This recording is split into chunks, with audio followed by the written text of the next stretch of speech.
You're listening to Choose FI Radio. The blueprint for financial independence lives here.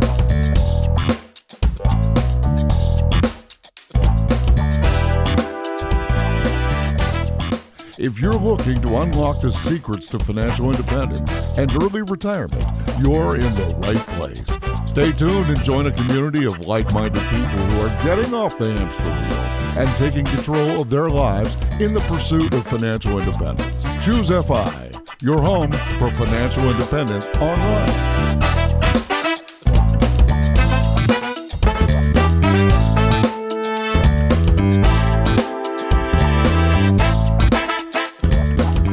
All right, so today we have a very special episode that we're incredibly excited to get to present to you guys. And really, it goes along with this idea that this process of achieving FI is a journey. It's a story. And frankly, Brad and I don't always know where it's going to go. And so we had the episode several weeks ago with Scott Rickens, who's doing the documentary Playing with Fire. And in that episode, we somewhat brazenly accepted the fact that you can't achieve FI in a high cost of living area. And Paige, who's in our community, actually reached out to us almost the next day to say, guys, that is a limiting belief and you just let it slide. You didn't question it. And I'm calling you out on it. And Paige lives in a high cost of living area and she was a late start to FI and she's just rocking this goal. So we knew we wanted to get her on the podcast. We wanted to find out her story and exactly how she's doing this, how she's leveraging creativity and unconventional choices to just completely crush this game. And as an added bonus, we were able to do this with Sam, who introduced Paige to Mr. Money Mustache and the FI community. And Sam has been living this lifestyle long before we documented the process and started to use the word FI. But Sam has taken a slightly different approach. And instead of just retiring early, he has done a form of intermittent retirement. And so he has really more accurately retired often. So that's our show today. I'm very excited to do this. And to help me with this episode, I have my co-host, Brad. How you doing, buddy? I am doing quite well. Yeah, I'm excited about this. It's a neat thing that we get to get so much community feedback, right? Like we are literally recording this 14 days after the episode went live where Paige called us out. And that's just so cool that we get to speak with Sam and Paige here 2 weeks later and get this on the podcast and get it out there to the community. Because frankly, we screwed up. We took that limiting belief and we ran with it. And Paige, to her great credit, called us out on it. And we're here to rectify that mistake. And I think that's powerful. And I'm excited to speak with them. All right. So for the first time on the Choose FI podcast, we have Paige and Sam. How you guys doing today? Good. Excellent. Thanks for having us. Well, thank you for being so willing to just call us out. And this is going to be great that we're going to get a chance to see what ideas and thoughts you have about what this journey looks like and the challenges that you face because you live in LA, which if it's not the most expensive cost of living city in the United States, it's certainly one of the top 5 or 6. And then just see how you've gotten a chance to tackle some of these hurdles and where you're headed with your journey. So Paige, I guess, why don't we start? Why don't you tell us just a little bit about your backstory and how you discovered the rabbit hole of FI? Well, yeah, I mean, like we talked about just a second ago, Sam is really the person who introduced me to the MMM forum. I will take credit for introducing her to the Mr. Money Mustache website, but from that point on, she pretty much developed her own obsession and has now far exceeded anything that I had ever done with financial independence. When I got my first real live grown-up job, I had been an artist and a sort of budget. I mean, I was always good at keeping to my budget, but I basically earned, played, and spent. And I got my first really grown-up job in 2014, which is a little bit embarrassing because I was 44 years old. And I had lived cheaply and just said, what am I supposed to do with all this extra money? I mean, what am I supposed to do with this money? And that's when Sam pointed me in the direction of Mr. Money Mustache. And I mean, honestly, just my whole brain just sort of exploded. And the only frustrating thing was if I had done it in reverse, which is more the way he did it, I could have worked, saved, and then retired and lived the rest of my life as an independent artist without the financial insecurity. But instead I did it. I retired first and now I'm working so that I can retire again. Well, and if you had done it the right way the first time, we probably wouldn't have gotten the chance to get you on the podcast talking about this. So I guess the one upshot to this whole situation is at least our audience is going to get a chance to benefit from your experiences. So help us unpack this. You got your job in 2014. I believe you started your FI journey in 2015. And what's interesting about that is that even at that point, your financial freedom clock hadn't started yet, because I believe you had, at the age of 44 or 45, you had a negative net worth. Am I correct in that? Yes, I had and still have student loans. I started out, oh my God, I don't even know when I started paying my student loans, but a very long time ago at about $100,000, which I feel very grateful on some levels that I'm not a millennial. I wasn't able to get private loans, so I was able to refi those into a 4% fixed 30-year loan that has been very manageable all of my working career. Even when I was making nothing, I could make my student loan payment. But yeah, I mean, I still had all that when I started. And really, as far as debt goes, the house and the purchase of the house, it brought my net worth to zero. So it's not as though I paid off those student loans to get here. Not like you, Jonathan. I chose to keep them at a 4% rate. My time is so truncated that I feel like the time horizon to invest is too important for me to go down the path where I pay off this low interest loan and then start saving when that happens. Yeah, I guess that makes sense since your investing timeline is so much shorter. So I think what would be really beneficial for our audience today is if we could start by maybe highlighting some of the obstacles that other people could look at and say, well, how can I do it? Because I didn't discover this in my 20s. I have student loans. I live in a high cost of living area. Do you make a six-figure income?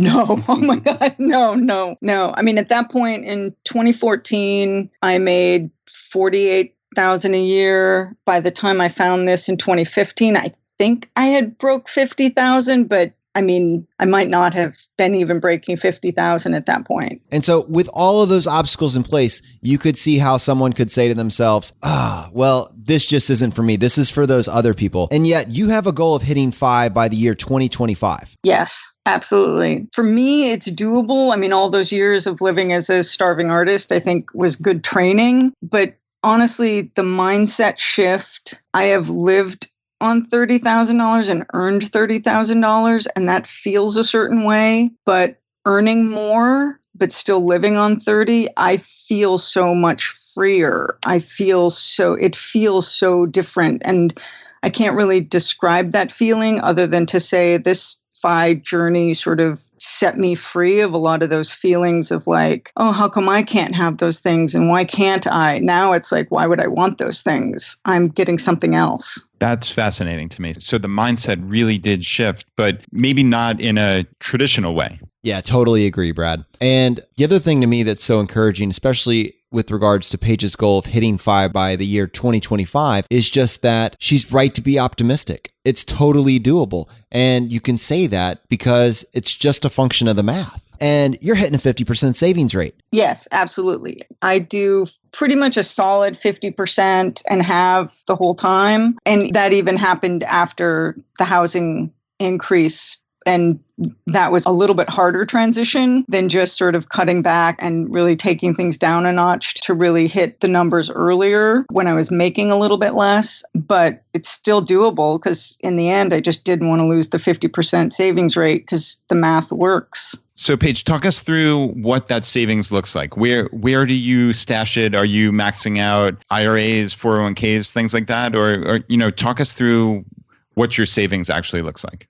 Yeah, so I do the 401k and I just barely missed maxing out last year. I will definitely max out this year. So for 2 years, I did a Roth IRA because that is basically where I keep my quote unquote emergency fund. Having lived sort of, for want of a better word, like poor my whole life, the whole huge emergency fund has never really made that much sense to me. But the Roth as an emergency fund, that really worked in my mind. So that's where I spent 2 years maxing that out as my quote unquote emergency fund. And then, so now I have a traditional IRA, I have my 401k, and then I'm hoping next year to hit the trifecta of HSA, IRA, and 401k max. Oh, that's awesome. Trifecta. We need to lock that down, Brad. Yeah, I love that. And yeah, just to clarify for the audience, Paige is putting contributions into a Roth IRA, and you can actually pull your contributions out at any time, tax and penalty free. So since Roth IRA dollars go in after tax, they've already been taxed, you can pull them out, again, tax and penalty free. Now that's just the contribution portion. So I'm assuming Paige put in the max, the $5,500 per year. So in her example, she has $11,000 sitting in a Roth IRA that she theoretically could pull out at any point, tax and penalty free, as an emergency fund. That's a cool little hack. So Sam, one of the reasons that doing this with you and Paige at the same time is so powerful is because you took a radically different approach. You found this concept much earlier in life. And as a result, because you did that, your outcome, where you are right now and the choices that you made look radically different than the choices that Paige made, but also really from anybody else that we've discussed up to this point. And I'd say that your motto, if you were going to have a bumper sticker, would be don't retire early, retire often. And that's the story that I really want to highlight with you. Can you catch us up to speed on how you discovered FI and how you've been on this journey, probably predating Mr. Money Mustache? Let's not underestimate the importance of a difference in starting points, because I had a couple of advantages, which is I didn't have to have any student loans. I went to in-state schools for both undergrad and graduate school, and I was poor, but I didn't have to borrow money. So the whole time I've not had the extra $600 a month to have to pay in student loans, and that's made a large difference. In addition, I had parents who were aware of the whole investing in the stock market thing and had put a small amount of money in that in my name before I even knew what any of that was. So I was familiar with the concept of investing long before I even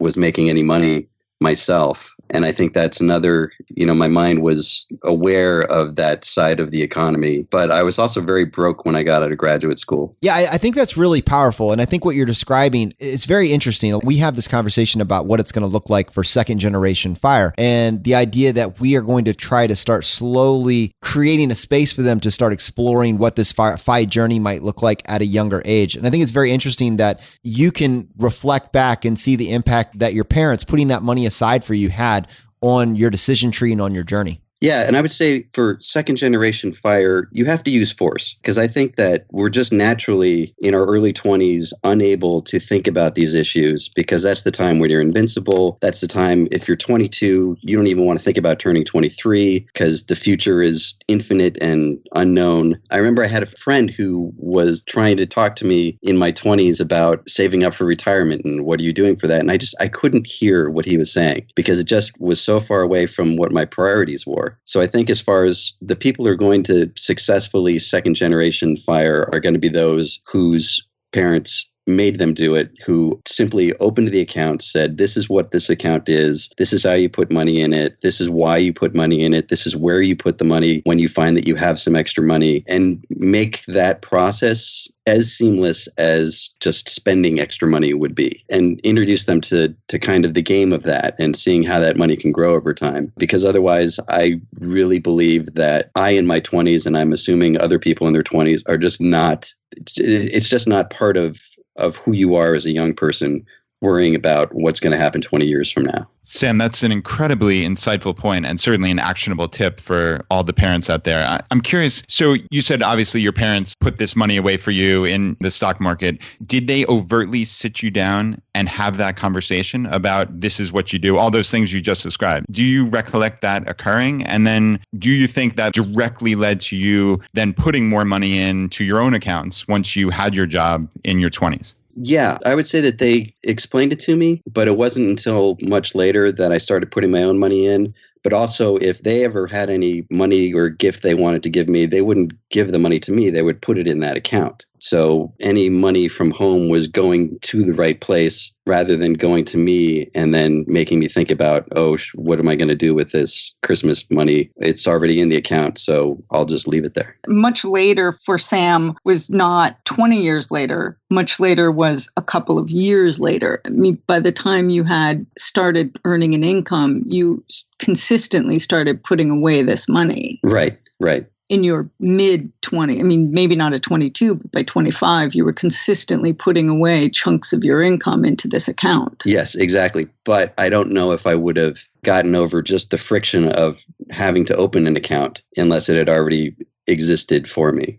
I love that. Getting that ball rolling. Your parents already lowered the bar of entry, so you just had to keep the thing going. Yeah. The second half of that really strikes me is that the question changes. Brad, you know how when we talk to guests at some point, we say, what was that light bulb moment for you? That's clearly a first generation fire type question. I think it changes slightly when you're talking to second generation fire. Instead, it becomes, at what point in life did you truly understand and appreciate that your parents had lowered the barrier of entry, that they had lowered the friction to you being able to get this ball rolling. And you actually appreciated where all that time, where all those birthday presents, where those Christmas presents, where all of those funds actually ended up. And you said, wow, that is awesome. And it sounds like for Sam, he was about 25, 26 years old. Yeah, I would say that's true.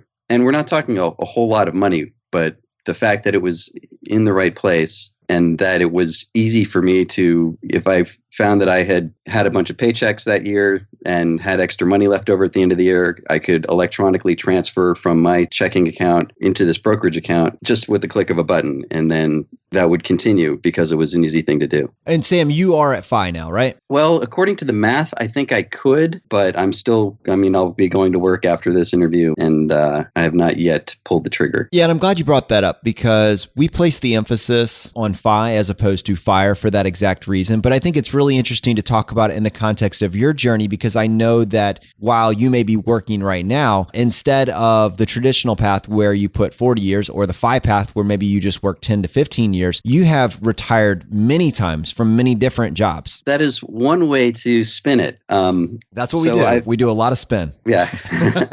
Well, as a lot of people in Los Angeles, I started out as an artist and I've had a variety of jobs to support that habit. And I think that I've had the luxury of being able to leave them from time to time to do interesting things. I took some time off to work on some political campaigns. I've done a little bit of traveling. And I think that having the low burn rate is the most important thing. Always having been able to find cheap places to live, never having learned how to be frivolous with money almost to a fault has given me the freedom so that when jobs end, either because they ended or because I left them, I've always had enough of a buffer that I could take those chances and go do something else for a while that I found interesting. Sam, what does that low burn rate look like? So let's say, 10 years ago, what was your annual spending? I wasn't keeping track of exact numbers, but when I got out of grad school, I moved into a house that had 4 other people in it, and my rent there was probably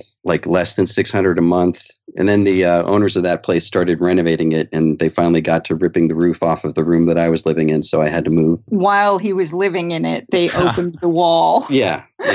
And we didn't have a kitchen for like half a year because they had done the first part of renovating the kitchen and not gotten to the actual putting in of the new kitchen. It was an interesting situation. And then after that, I lived in a very, very tiny house under the flight path from Burbank Airport. So I learned how to modulate my conversation level based on what planes were going overhead. But my share of that house was $300 a month, which is even then was ridiculous. And then during the first housing bubble, the owners of that house decided they were going to sell it. So I had to leave that. That's when I moved into Paige's place, which was the same place she had been in since graduate school. And at that time, there were already, might have been 4 other people in addition to her living there. Yes. So eventually my share of that rent was like $600 a month. And then slowly the other roommates moved back home or moved out, and then it got down to just 3 people. And then the owner of that building decided she was going to sell. The new owner decided she was going to renovate and flip everything. So we all got evicted. And that was the most recent change. But by that time, combination of 20 years going by plus constantly saving, and the assets that I had in my account, fortunately, had inflated inexplicably along with the housing market recovery. So we were just able to put that to work to move to the house that we're in now. So the story of the low burn rate is also the story of being chased around Los Angeles by low rent opportunities. The market catches up with you and forces you out, and then you have to go someplace else. So it's not completely under my control, where I ended up, and it was not secure or comfortable, but it was possible. So I'm interested, during this period of time over the last decade or so, what was your average income? I haven't made more than 50. Okay, probably the first real corporate job I got, which was a bizarre, flexible job. I was probably getting 35 a year, and that was as an independent contractor. And then I got a corporate theater job, meaning one with a paycheck, and that was roughly 40. And the job I'm in now is probably like 46. So I haven't broken 50 a year yet. And somehow, despite being in this extraordinarily high cost of living area like Los Angeles and having a average or maybe even low income job, you've been able to maintain an extraordinarily high savings rate. We talked about your burn rate, but to put a number on that, how much has your life cost on average? And I'm sure there's some variances there, but how much has your life cost year to year? Well, we did the math and it came out to 12 now. I think that's a good average for Sam for sure. I have always spent more than that because I've always serviced a lot more debt. Yeah, I think this is very interesting. I'm trying to piece together for Sam to be at FI. There's a few keys there. One, this extraordinarily low burn rate. And I'm trying to figure out what part of that can be extracted and applied to maybe just a general audience that's listening to this. And a couple things that are just striking me right out the gate. One is that you had very little or no student loan debt. So like you said, that's the extra $600 a month that just right out the gate wasn't there. And then you were willing to do what it took and be as creative as necessary to keep your cost of rent, your cost of shelter, your biggest expense, to keep that down, even in an extraordinarily high cost of living area like Los Angeles. And it looked to me like you're saying your average rent, all the different areas that you lived in, it was roughly $600 a month. Yeah, I would say that's true. Paige, I'm curious. In your original email to us, you said that by living in a high cost of living area, you can definitely reach FI, but you need to just be a little more intense, or you might have used the word extreme. Can you give us some examples? So, what Sam described, that's, while sure, not the perfect world situation where you're living alone and in a ritzy apartment, but who cares, frankly, right? Like, you're living with roommates, and many of us do that. I wouldn't describe that as extreme, but certainly it's something that you're willing to do to reach FI. But like, what other examples of this intensity can you describe that you guys have undertaken on your path to FI? Well, I know that living with roommates until the house was huge, and I think it cannot be underemphasized. And I managed a restaurant for a while, and so I worked with a lot of like really young 20-somethings who were not necessarily engineers. And my advice to them was always find the cheapest place you can find and as big as you can, and fill it up with people and save the difference. And that has made a big difference for both Sam and myself. And then we've never had a car payment.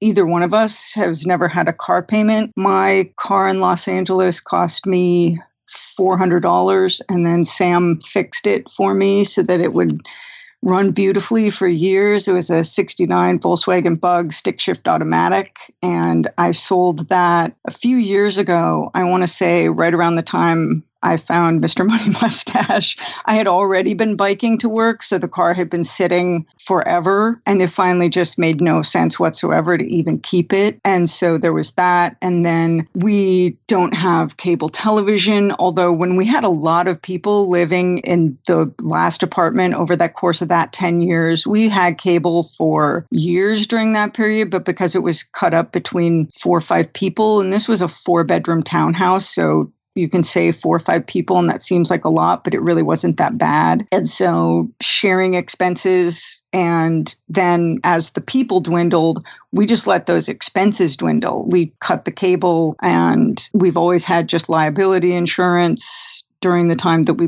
both have had cars. Why not? They're not new cars. And then I biked to work for, a solid decade. Even before I found FI, I was biking to work. I think that's the big ones. And also add, we know where every Goodwill store and Salvation Army is in the entire Los Angeles basin. If you look around this place, I could take you on a tour of our house and tell you every alley we found some piece of furniture in, everything that was left behind by a previous roommate that's now something that we're using. I think the only new things that we buy are shoes. I just bought a new pair of shoes, technology like computers and phones and stuff. But other than that, everything is Goodwill, Salvation Army. We have a saying that sooner or later, everything you need shows up in the alley. The alley will provide. The alley will provide. That's fantastic.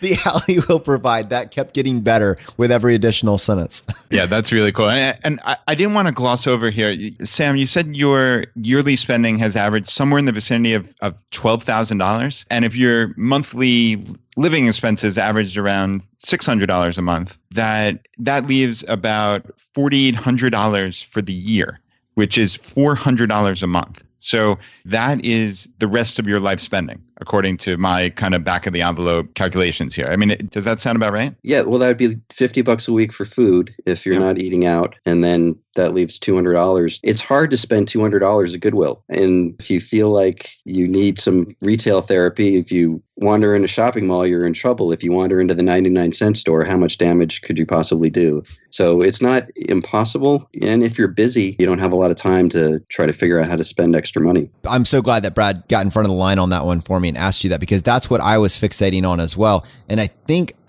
just want to inspect that a little bit more closely. So the part that you said $50 a week per food. I mean, what does that look like? Obviously, that's not going out to eat.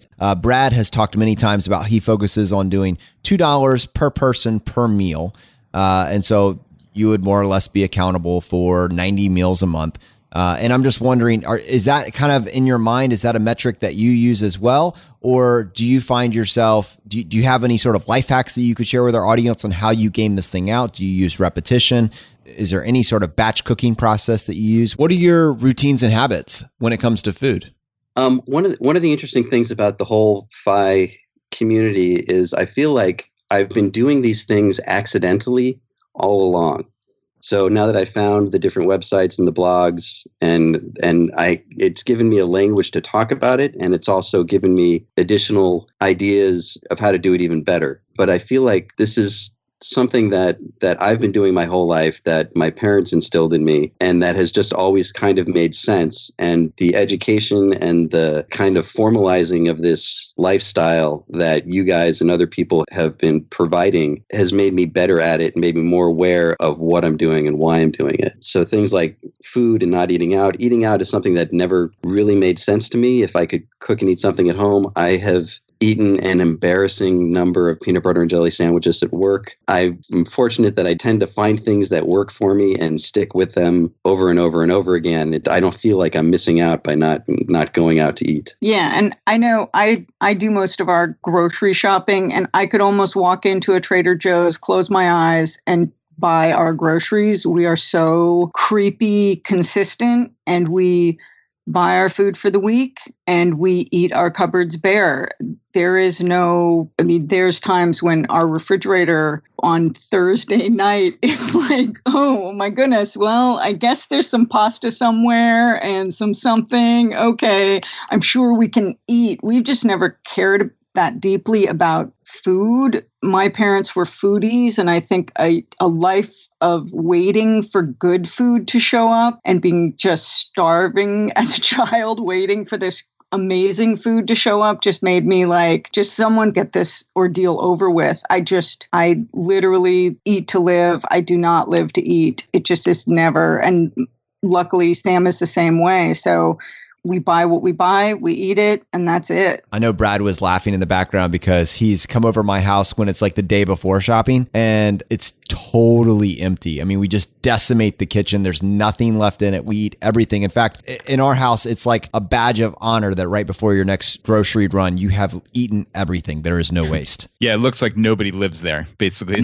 the day before a food shopping event. So yeah, I think that sounds very similar to your house. And we are also creepy consistent. Yeah.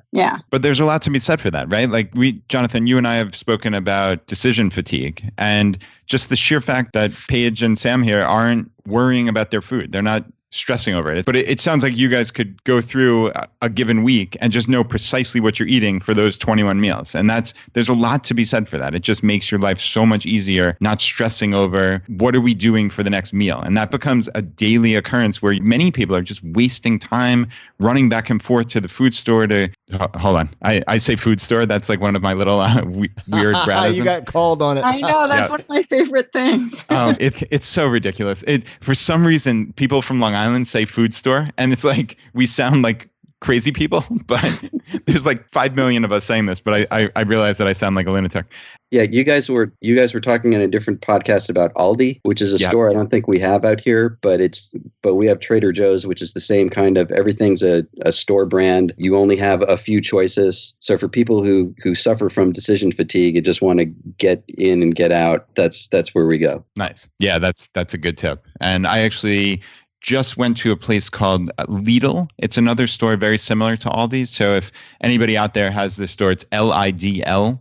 It's similar, a German-owned company similar to Aldi, and highly, highly recommended. I know my wife Laura likes that even more than Aldi. So yeah, definitely a little tip if you have that store opening in your area. So Brad, I want to come back to this idea of limiting beliefs because we get it over and over and over again, all the reasons that I can't do this. So I'm going to try to just set this up. And Paige, I would love to hear your approach to how to knock down these sets of limiting beliefs for all the people out there that think it's not possible because they didn't discover this in their teens. And I'm just going to roll through these limiting beliefs and then let's just hear you respond to it. I got my first real job at 44. At the age of 44, I only had $3,000 in my 401k. I had $3,000 in credit card debt. I had $60,000 left on my student loans. I live in a super high cost of living area. I'm not married and I make an average or below average income. I can't do this for all of these reasons. This only works for the select few that found this early in life. So fine, you do you, but I can't listen to this anymore. What do you have to say to those people, and how would you respond to that set of limiting beliefs? Well, I think it's about setting priorities. And I know you guys talk about this too, and I don't think there's any clearer way to do it. It's if your priority is to live like you look like you have money, Los Angeles is a fantastic place to do that. Go spend every penny and you can live this amazing, opulent life here, and good for you. And that's your priority. And I judge not. Go forth and prosper. That turned out not to be my priority. And so then it was a matter of like drilling into those priorities and knowing what I could control and what I couldn't control. So the things I can control are kind of the big three are housing, food, transportation. So housing, like Sam has outlined, is a little less in your control. But if you're willing to make certain sacrifices to space or comfort levels, being near the airports, the arbitrage within your own city, or roommates, and those kinds of things, you can tackle that first big one with a certain amount of flexibility. The second one's food. If you are a foodie and you need to go to restaurants, then you need to tackle it a different way, maybe finding a way to find a job that allows you to do that, or just find a way, like Paul talks about, find a way to do it for free. Find a way to do that for free. There is a way to do that for free.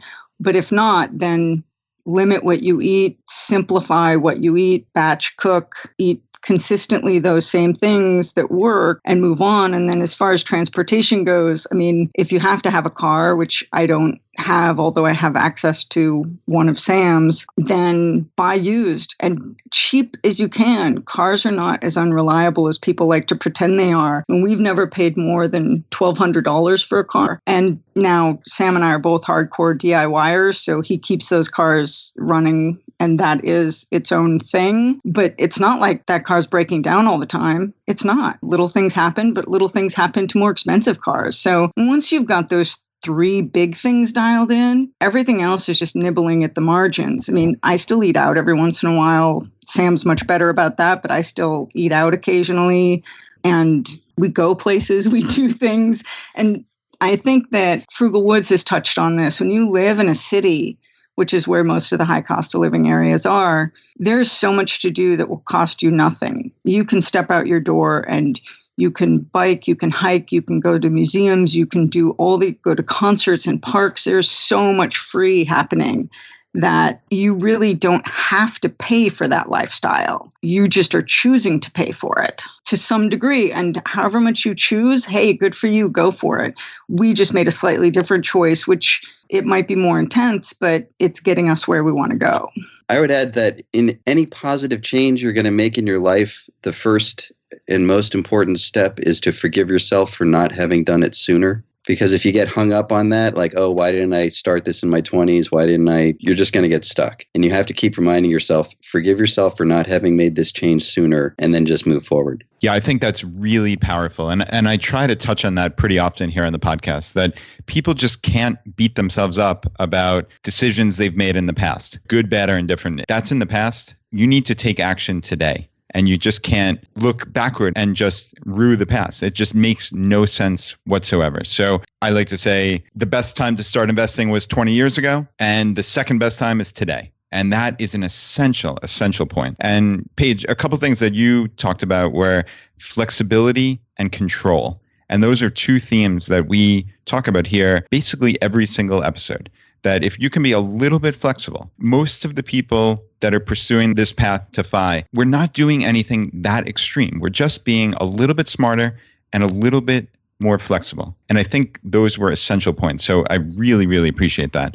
Another thing that you had mentioned in your email to us is you said, and just FYI, we are not minimalists. We are quite the opposite. I'd love to hear you talk through that. I have a theory that we're at peak crap in just in the world. Like our ability as humans to manufacture things, clothing, toasters, all that stuff has gotten so good that there are more cars in California than there are people.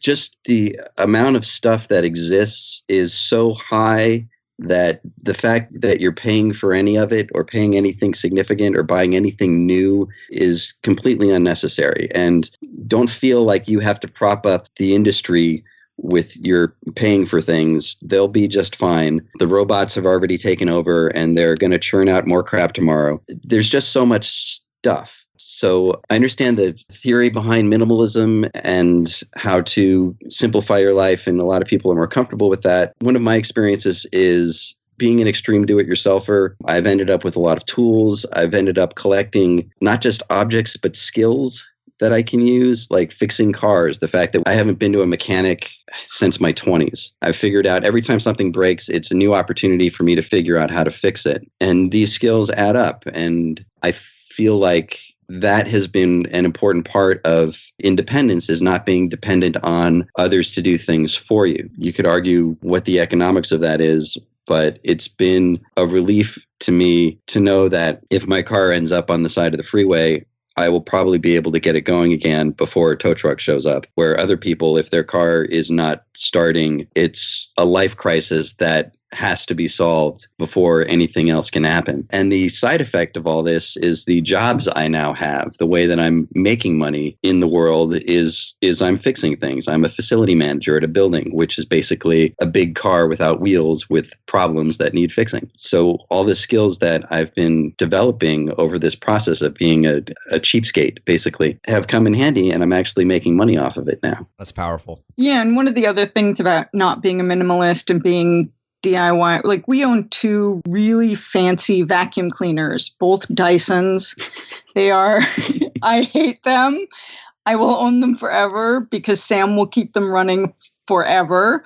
And we found both of those on the street because people moved out of their apartments or some little thing went wrong. They didn't know they could fix this $600 vacuum machine. And they left it on the side of the street, and Sam hauled it home, looked it up, found the part, ordered it, put it in, and now I like the newer one better, but the Dysons, they are not all they're cracked up to be. If you have ever thought about buying one, don't. They're awful. I hate them, and I'm stuck with them for the rest of my life. If you like models or puzzles, like those old snap together models, that's what a Dyson vacuum cleaner is. It's a puzzle. And once you've figured out the puzzle and put it all back together, then you get to do some vacuuming. And that's kind of like that. Basically, those vacuums in my mind sum up our lack of minimalism. It's like we find these things that can be rescued, and we haul them home and rescue them. We do this with a lot of the stuff we have, and sometimes they make it back out of our house into other people's homes. We had some friends move here from New York, and we furnished their entire apartment out of our apartment. And that, I'm not making that up. We gave them so much furniture that we basically furnished their first round of living in Los Angeles. Yeah, the alley was very generous that year. Hey, Sam, I'm curious. So you described that you last took your car to a mechanic in your 20s.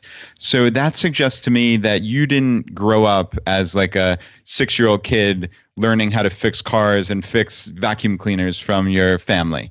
And that would therefore imply that you learned this at some point. Like, how did you educate yourself on being able to fix everything that the alley giveth to you? This is an interesting idea, maybe for a future episode, is like the dangers of financial independence and how extreme one can get and whether or not that's actually a good idea. My dad was an engineer, so certain household level things we would do ourselves when I was growing up. When I moved to California, the car that I could take was my mother's old car that she had bought in the 60s, which was still running because my parents are cheapskates too. And then one day that broke, and I got on the internet and found the most dangerous book I've ever bought, which was the technical service manual for this car. And I read it, and it's got all these detailed drawings and explanations and how to do things. And I was able to fix the thing that was broken and get the car back running for no money. And that kind of sent me off on this path that I was probably genetically programmed to go down anyway, of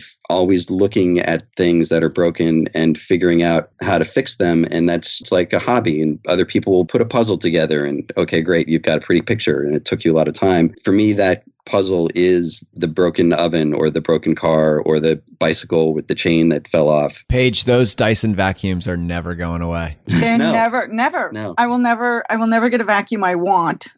But that's one of the things about being super frugal too, is at some point I go, well, I don't care. They were free. That's the other thing about free things, is when you limit your choices and you say, I will accept what the alley provides, it's so simple, and you don't have to agonize over. I know I've listened to the Mad Scientist in podcasts about researching things to death and making that purchase and how agonizing it is. We were thinking about getting some shelves or a bookcase when we moved into the house, and I needed a shelf to go in this one spot. And we were thinking about it. And I was thinking about how could I make it? And then one day I'm walking down the street and there's one that I'm like, oh, I think that'll fit in the spot. I think I'll just drag that home from the dog walk. And it fit good enough. And had I purchased one, I would have needed it to fit perfectly. It's like it takes the agony out of those kinds of decisions when you say, I will accept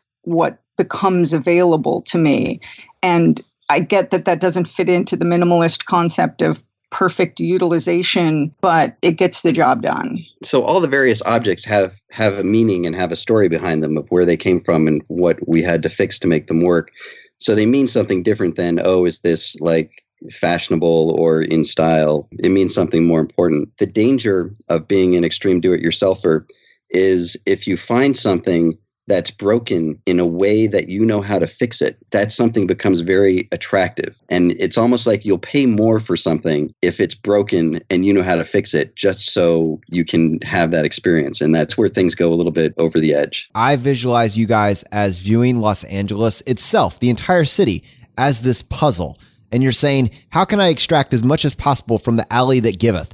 And then on top of that, specifically for you, Sam, I see that almost every interaction you have with this land of broken toys, this environment we live in where we're just spewing out maximum crap. For you, it's the puzzle that keeps on giving. And it's really cool because it so closely lines up with how we view this personal finance journey as a game. And I'm synced up with you, man. I'm totally synced up with you. Yeah. And it also allowed us to do the final big hack, which is the house. I mean, yes, it eats a significant percentage of my income, which I know is not very FI or mustachian or whatever ism you want to apply to the math of our house. But we were able to purchase a house that a lot of other people would not have put their hands anywhere near. As a matter of fact, 5 people tried to buy our house and fell out of escrow before we got our hands on it. And we're thrilled about that because we live in a great neighborhood, and it's not officially the worst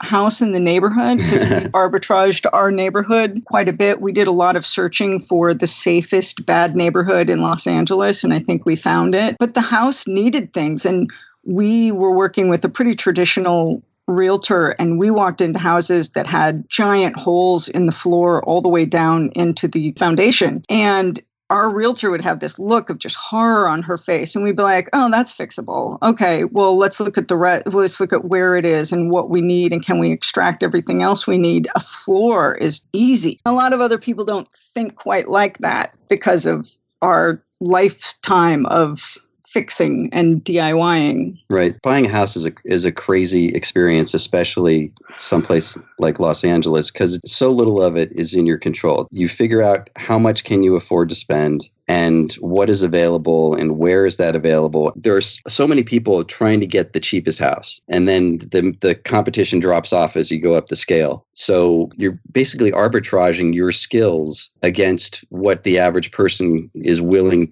to do. We bid on a couple houses that we thought were in rough shape, and they still went for way more than we would have been willing to pay for it. The one we ended up in, there was an obvious gas leak when you walked in the house. And I think that probably turned a lot of people off. Because I imagine, dying in your sleep is going to turn people off. I'm shocked. You can imagine that some people would be intimidated. Skittish. Yeah. Yeah. Facility manager Sam walks in and says, "Paige, this smells like opportunity." But it's a very narrow band, because if there is a house that is reasonable and low priced, a flipper is going to get it. And these flippers come in, they pay all cash, and they put in $50,000, and then they resell the house 6 months later for $150,000 more than they bought it for. So you're competing with those people. So you got the house that's been neglected, where sadly to say the last generation has passed on, and the kids want to just sell it and get on with their own lives. And it has to be just bad enough the flippers don't want it. Exactly. And that's the house we found. And luckily we did. Gas leak seems to be on the list of things even flippers don't want. That and one-car garages, they don't want to deal with that. Yeah. But it put us in a position, along with the fact that Sam has zero credit history from a life of frugality and whatnot. We were in a really tough bind. We could do zero traditional financing between the market and his situation. We basically had to do a cash purchase, which really put him in a tough financial situation. Not tough in the sense that, but it ate a lot of his FI money, and it was not what he wanted to do with his FI money. And then I had to find an independent broker to do my mortgage refi, because the banks, even at that point, I couldn't find a bank that was willing to touch me alone, even with the asset purchased. So doing things non-traditionally for house buying is its own interesting and freaky world that we just stumbled into based on the math of the fact that market rent in Los Angeles is so ridiculous right now that we were just better off finding the right house. Yeah, the place we were basically evicted from, when we left, we were paying $1,850 a month, split between 3 people. And previously that had been split between as many as 6 people in the years before. The woman who bought it fixed it up, put it back on the market at $5,700 a month. Wow. So and she triple, got it. Essentially. Yeah. So that's how crazy things are rent-wise in Los Angeles. What was the purchase price of the house? $475. Yeah. With a gas leak. With the gas leak, yeah. Wow. No contingencies, no saying, "Oh, you guys got to fix this first." None of that, just as is. And you purchased this cash. Yeah. Well, the fortunate thing is, even as the housing market recovered in the last 3 or 4 years, the stock market has also done some inexplicable inflating. So it was basically selling every single asset I had to raise the money to buy the house, which I was able to do. So Sam, I'm curious what the intermediate to long-term play is here? You sound like a compulsive fixer, right? So is this a project for you? Is this something where you think that the two of you can come in and fix this up and add a lot of value and then you'll sell it for a profit? Or is this like a long-term just housing play? It's a long-term housing play, but the fact that we can do all the work ourselves is what made it financially possible. And the fact that it has things, again, like what I said about you find something that has problems with it that you know how to fix, those become features. Those are things that are attractive. And this house has plenty of problems that we know how to fix them. And that's what made it possible for us to move in here. And plus the fact that the opportunity cost of the money that is now in this house and the mortgage for Paige's half of it is still less than we would have been having to pay for any similar place in Los Angeles if we were still renting. The math has recently flipped so that renting is just impossible and buying starts to look like it makes sense. Especially at this price point. I mean, this price point kind of makes the math work especially well. But it is the fact that we are long-term people. I know Jill Collins wrote an article about the house, and we don't necessarily consider it an investment. It is a living expense. But in that article, he says, are you a person who needs wings or are you a person that needs roots? And I moved around most of my childhood and I need roots. I lived in the apartment I lived in when I moved to Los Angeles for 20 years. I was there through multiple roommates, lots of changes, but I was the consistent 20-year renter. And I like that. I like that idea of putting down the roots. And then just luckily, we just happen to be by an area where we're not currently and did not have to pay for the privilege. But very soon, within the next year and a half, we'll be less than 2 miles from a train stop in Los Angeles, which is a big deal, and a huge sports development down the road. And we got lucky and we didn't have to pay for those privileges, but they will. By the time we did the refi, the house had appraised at 610, and some of that's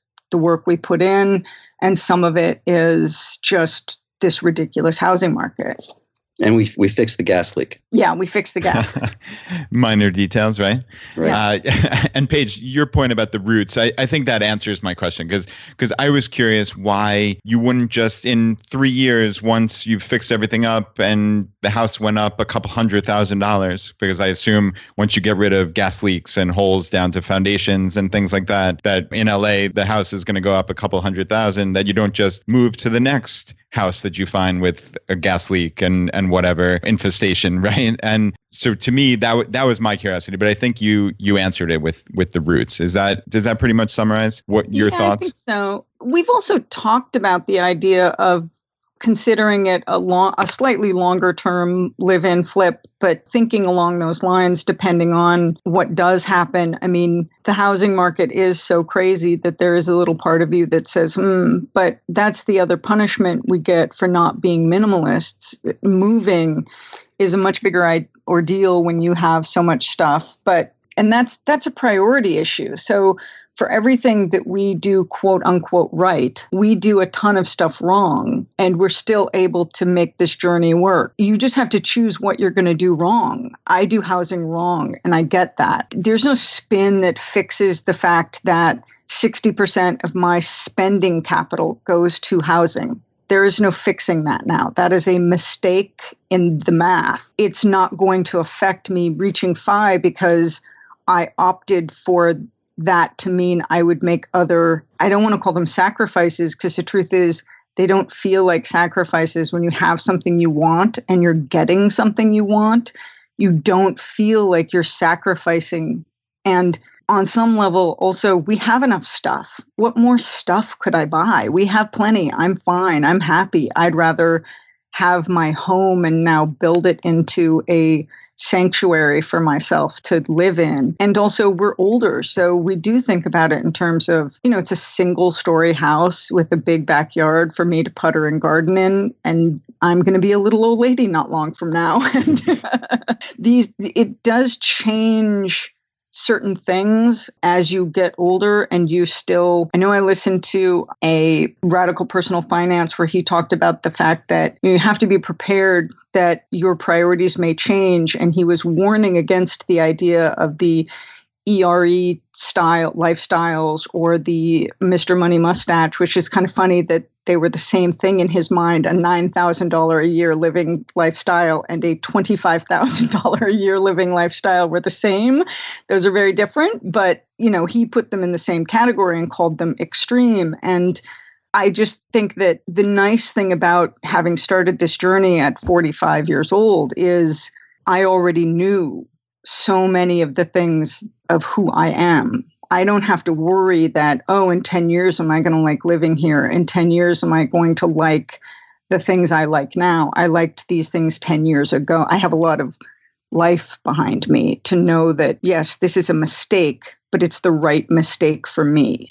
And to me, you know what that is? It's not early retirement extreme. It's extreme ownership. Brad, I know you're a big fan of Jocko. And the Jocko Willing podcast, but it's this idea of you take ownership of the decisions that you've made and you work with what you've been given. And so FI is still possible for you. Your burn rate, your cost of living is $30,000 a year. You just said that 60% of that is going to housing.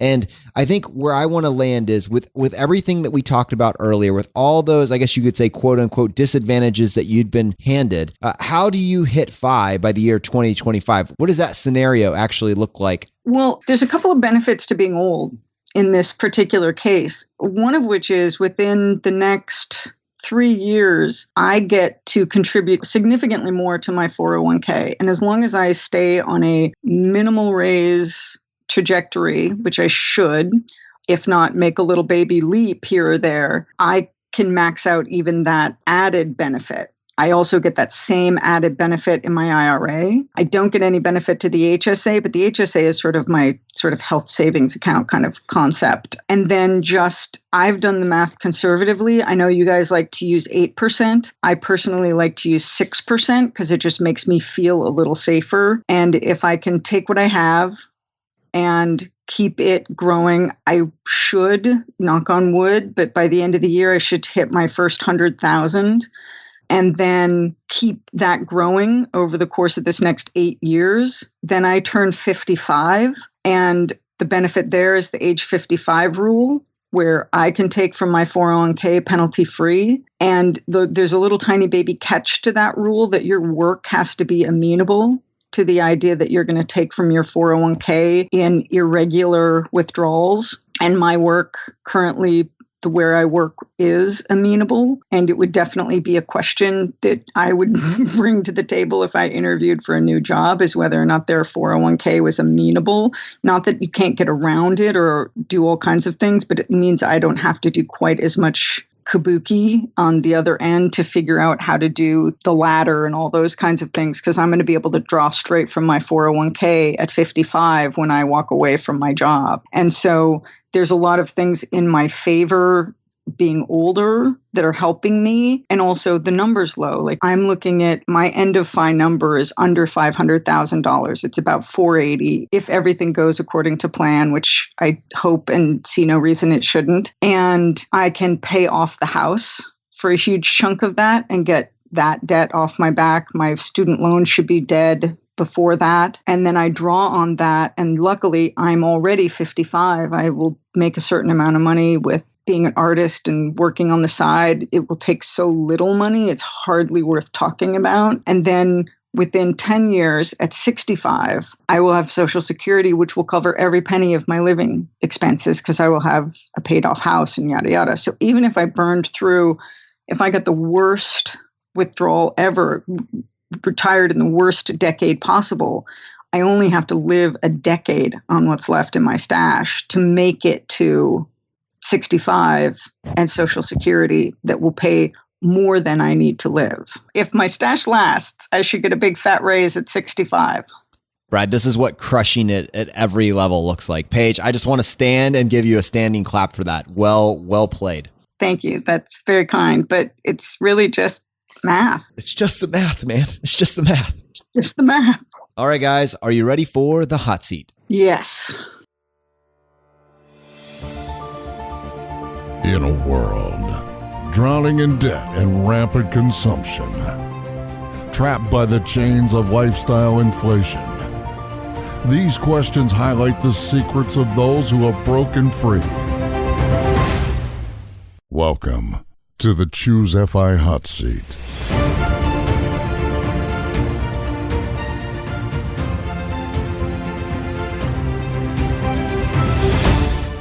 All right. Our first question for each of you is, what is your favorite blog? And this could be financial independence or otherwise, any site out there. For me, I'm going to go with The Mad Scientist, just because it's not just the things he's laid out. It's the sort of simplicity of trusting the math that as a non-math person, I am not an engineer. I am an artist through and through. And so being able to really look at the math and say, the math is solid, really had a profound effect on me. So I have to go with that. I mean, that and like someone like Big Earn who just crushes the math. I really appreciate those sites. I would say Mr. Money Mustache, and especially the forums, just because there's so much there. I think with advertising spending billions a year to make us stupid with our money, you kind of need to counteract that with a few hours every couple weeks hanging out on these forums and just refreshing and resetting your brain to what the priorities should be and why they're important. Yeah, nothing like a couple solid face punches to wake you up. Exactly, yeah. All right, question number 2, Paige, your favorite article of all time? Well, for me, it's kind of hands down the shockingly simple math. I mean, Sam had pointed me in the direction of Mr. Money Mustache. And when I stumbled on that, I mean, I started reading and I don't think I stopped for a week and a half, but with that article and its simplicity of this percentage gets you this percentage gets you this was like a light bulb went off in a room that I didn't even know was dark. It was amazing. I'm going to go old school and say the first chapter of Thoreau's Walden, where he's sitting in this little hut in the woods and talking about what his expenses are and figuring out that he doesn't need to be in the rat race at all if he doesn't want to. I read that in my early 20s, and I think that had a profound effect on how I looked at how I was going to interact with the economic world around me and how I was going to try to find ways to maintain my independence and not just get sucked into a cycle of spending and dependence on earning and not having control. That's solid, man. I have a feeling that even Brad hasn't read that one yet. Oh, yeah, you got to read it. You'll recognize it. It'll sound oddly familiar. Nice. Yeah, that'll go on the book list. I'll go over to the library website as soon as we finish recording here. That's wonderful. All right, guys. Question number 3, your favorite life hack? YouTube, 100%. If you're a DIYer, you cannot live without it. I mean, I've learned how to plaster walls, how to do woodworking things, how to deal with various types of old and new paint, how to strip paint, how to leave paint and sand it properly. I mean, it has everything. I mean, I hate to say it. I would say it's just a tiny bit better than the library. Oh. But just barely. No, I'm with you, though. The YouTube is pretty darn solid. I'd be very interested in seeing what Sam's YouTube playlist looks like. I have a feeling it's pretty epic. It's all about how to fix your foundation and how to earthquake-proof your house at the moment. I would have to agree with Paige on this. Just the gift that people give by putting on YouTube how to do these things, it should be changing the world. And I bet if you were a good social scientist, you would be able to measure the effect that it's having on the economy, that it's having on the ability of people to be independent, that you can find a video that shows you how to fix the problem you're facing, instead of always having to either let it continue to exist or find someone else to fix it for you. It reminds me of that technical service manual I got for my car when I was 22 and the huge difference that made. I wonder what would be different in my life now if YouTube had existed back then. Like, how many things could the whole world have figured out just by that sharing of information that people are willing to give that just didn't get fixed or didn't get done? So I would say that's a way to add to your superpowers that we didn't have 10 or 20 years ago. Yeah, I love that. Don't collect stuff, collect skills. Yeah. All right, Paige, question number 4, your biggest financial mistake. Oh, well, for me, it's definitely the starting late. Luckily, I mean, in the end, it's not going to affect me. And I've found a couple really positive things about starting late that are going to work in my favor. So, que sera. I've been surprised at, even with the mistakes I've made, just being on the right path has almost taken care of itself. I didn't find the whole put everything into an ETF and just leave it alone until later on. But what I had been doing had been close enough to that it still worked. I mean, I would have done better if I had just put everything into an S&P 500 ETF at the beginning all along, if I had put money in sooner at the beginning of years instead of at the end of the year. But even with those mistakes, just the fact that I had gotten on this path, even unintentionally, as early as I did, has made enough of a difference. So you rescue yourself from your own mistakes just by being in the game. All right, question number 5. Advice you would give to your younger self? I think it's definitely the same. The mistake is the advice I would give my younger self. I would have done it backwards. I'd have gotten out when Sam could have gotten out.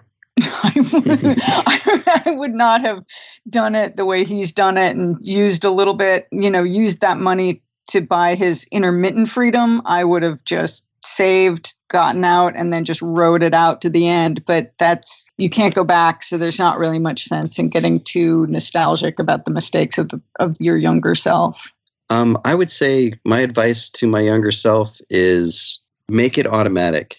Like for me, the fact that it was kind of automated for me early on made a huge difference, because I would not have done it by myself. As disorganized as I was in my 20s, it was really helpful to just that minor little head start and the gift of having that set up for me, even though it was just a small amount, made a huge difference. And I would recommend that for second generation financial independent people, use force. Parents, use force. Make the kid have the right kind of account, put something in it, show them how to put something in it, if at all possible. That will make a huge difference. Keep your burn rate low. This is stuff that I was successful in doing. And also figure out how to enjoy your life as it's unfolding and not worry too much about sacrificing for the future. Yeah, I love that. That is profound wisdom and advice. And yeah, we all can certainly take something from that. So I greatly appreciate that. And we have a fun little bonus question. So I'm not sure if the answer is going to be anything for you guys, since it's not from the alley. But have you made a favorite purchase on Amazon.com in the last year? And if you have, we won't tell the alley. We can keep it a secret. The alley gets so mad. So we did a lot of research when we refinished our wood floors here in the house. And there was a very particular product that the state of California does not like, but we wanted badly to do our floors with because it's a little more old school and it's also a little better wearing when you have pets, and we're kind of hard livers. We drag project in and out of our house, and having the newer wood finishes was going to be a little bit tougher for us. And so we wanted this little bit older school wood finish, and Amazon was willing to send it to us. And so that is my favorite purchase I've made on Amazon in the last year, was getting this particular wood finish for the house. I got a really good soldering iron that I got for my birthday a couple months ago. It was a used Weller with the adjustable thermostat. And if you ever do any work on electronics or soldering, it is a life-changing difference to get a really good, high-quality,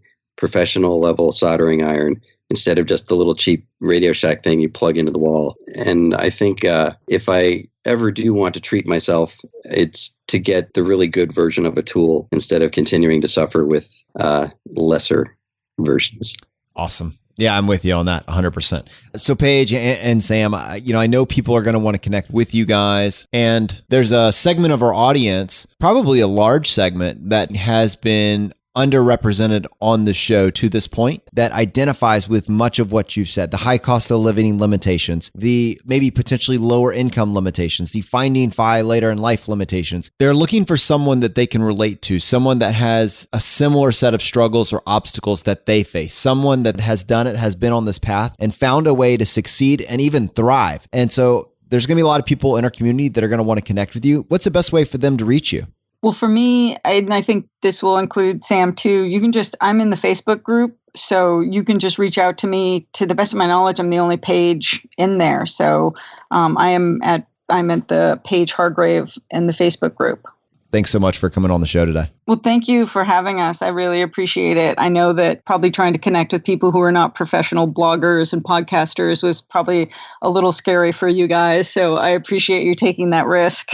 Yeah, we were not worried in any way, shape, or form. We like we always say, and we don't say this to be like self-deprecating. We're just regular people, believe me. 6 months ago, we had no idea what we were doing with this. So yeah, this was not a risk. This was, we really appreciate you sending us that email and continuing to send us all your emails. So thank you for being a part of the community. It's wonderful. Thank you for being a part of the Choosify community. If you want to support us, here are 4 easy ways. 1, leave us an iTunes review. If you want to do that, just go to choosify.com/iTunes. 2, use our page to sign up for travel credit cards. If you want to travel the world with miles and points instead of your hard-earned dollars, then just go to choosify.com/cards and get started today. 3, if you're working on the milestones of FI, set up a personal capital account to track your progress and use our affiliate link. It's completely free, and just go to choosify.com/PC. P as in Paul, C as in cat. And 4, and most importantly, find your friends, coworkers, and family members who might be open to this message and tell them about the podcast. Have them start with episode 38, The Why of FI, and right behind that, have them go listen to episode 21, The Pillars of FI. It is a fantastic starting place. The fire is spreading. And we'll see you next time as we continue to go down the road less traveled. You've been listening to Choose FI Radio Podcast, where we help middle-class America build wealth, one life hack at a time.